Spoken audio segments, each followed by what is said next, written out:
sujet, qu'est-ce que Next.js? Alors Next.js, on va le voir, c'est un framework qui se base sur la librairie React et sur Node.js.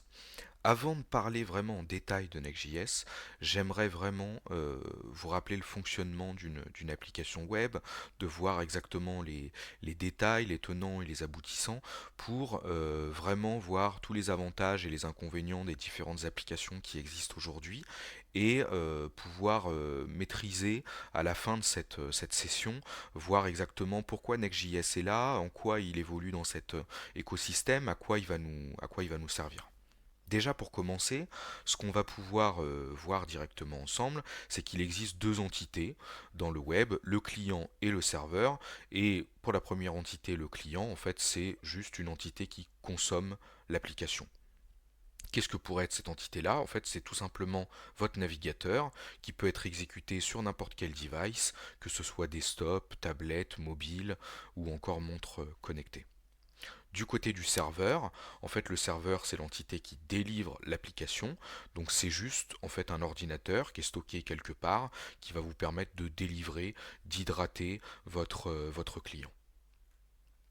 Et en fait, en parlant d'hydratation, le client, en fait, il va avoir une relation directement avec le serveur, c'est-à-dire qu'il va lui produire une requête HTTP, qu'une requête avec le protocole HTTP, il va venir demander quelque chose à votre serveur, et de manière très très simple, votre serveur va lui répondre.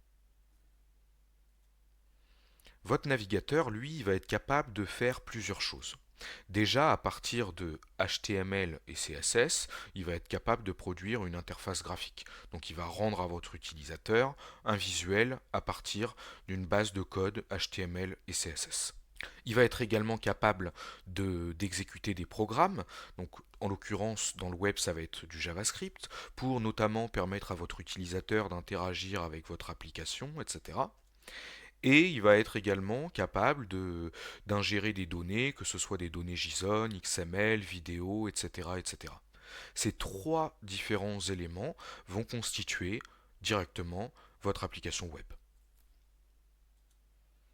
Si on fait le zoom dans les différentes applications web qui existent aujourd'hui, de manière quand même assez caricaturale, il y a quand même des choses qui se ressemblent un petit peu plus, mais globalement, on a une application serveur qui est comme par exemple une application qui fonctionne sous le framework Symfony ou sous Ruby on Rails, et on va avoir également des applications clients avec des librairies comme React, Vue.js, Angular que vous connaissez sûrement. Ces deux applications fonctionnent vraiment différemment. L'application serveur, elle va créer l'interface depuis le serveur. C'est-à-dire que votre application, elle va à partir de tout un tas de paramètres, de données, etc. depuis le serveur, générer un document HTML qu'elle va rendre à votre navigateur directement depuis le serveur, et votre navigateur, lui, va ingérer ça et créer, comme on l'a vu juste avant, une interface graphique.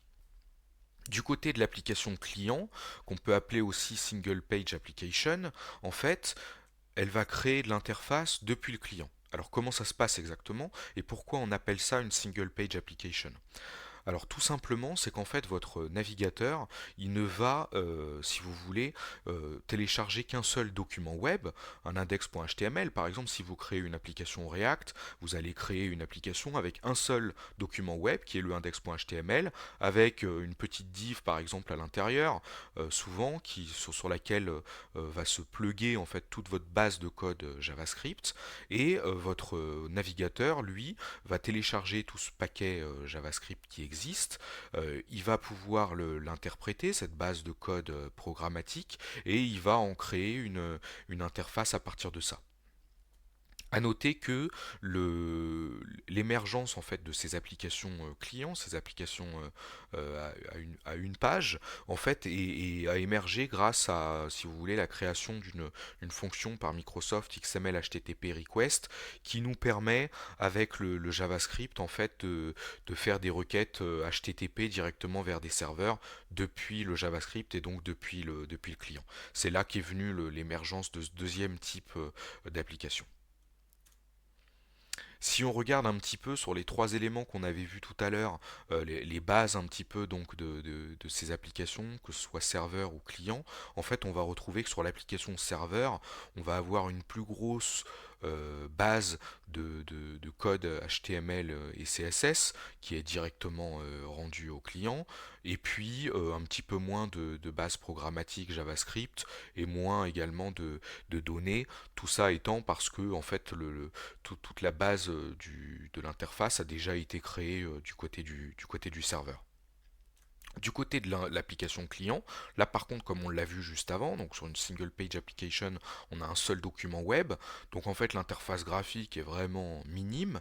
Par contre, on va avoir une grosse base de code programmatique, un gros bundle, un gros paquet JavaScript, et on va avoir également par la suite une assez grosse base de données.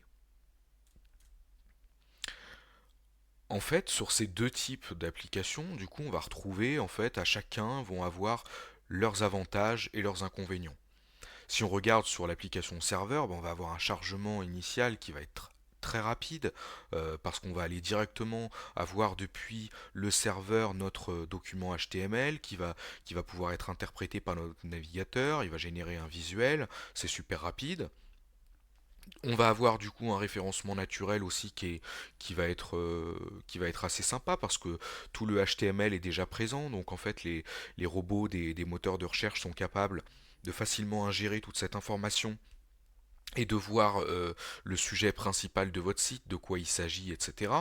Par contre, on va avoir une navigation qui est saccadée. À chaque fois qu'on veut changer de page, il va falloir attendre que le serveur nous renvoie un document HTML complet, qu'il est généré, etc., etc. L'expérience également est peu fluide à chaque fois qu'on veut naviguer dans l'application, et ben, il va falloir totalement rafraîchir la page. Du côté de l'application client, par contre, là c'est totalement l'inverse. L'expérience et la navigation, c'est totalement fluide de ce côté-là. Pourquoi? Parce que, bah, comme on l'a vu, on va avoir le bundle package JavaScript côté client dans notre navigateur. On va pouvoir utiliser ce paquet-là pour générer toute l'application et ensuite, bah, on va pouvoir effectuer de la navigation dans l'application et ça va se faire très naturellement. On n'aura pas de rafraîchissement de page intempestif.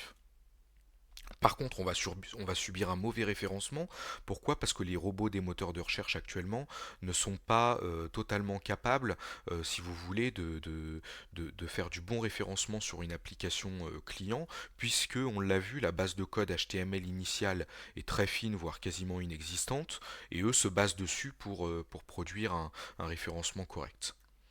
La vitesse de chargement, elle aussi, par contre, initiale, elle est très mauvaise parce que on a un gros paquet, un gros bundle JavaScript dès le départ à télécharger, ce qui constitue vraiment un poids pour lancer l'application. Et donc, la vitesse de chargement initiale de l'application est beaucoup plus lente que celle d'une application serveur. En prenant les avantages et les inconvénients de ces deux types d'applications, en fait, on va pouvoir se dire qu'on pourrait totalement créer une application hybride qui nous permettrait de réunir autant les avantages d'une application serveur, autant que les avantages d'une application client. Et c'est totalement ce que fait le framework Next.js qui va nous intéresser aujourd'hui. On va pouvoir profiter de React en tant que librairie, qui va nous permettre de nous offrir une expérience fluide, une navigation fluide comme on l'a vu juste avant, etc. Et on va pouvoir également s'appuyer sur Node.js, qui fait partie des applications serveurs, qui va lui nous donner un chargement initial rapide, un bon référencement naturel pour notre application. On va profiter en fait des avantages des deux types d'applications. Et en fait, on peut tout à fait dire que Next.js est un framework qui évolue entre client et serveur. C'est un framework qui va se baser donc pour faire lui sur React. On va profiter d'un système de routage qui va nous être offert pour pouvoir créer toutes nos routes dans notre application.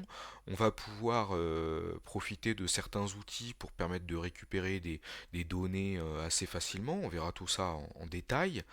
On va pouvoir faire du client-side rendering, donc du rendu Côté client, bah, quand ça nous intéresse, hein, quand c'est quelque chose dont on peut profiter.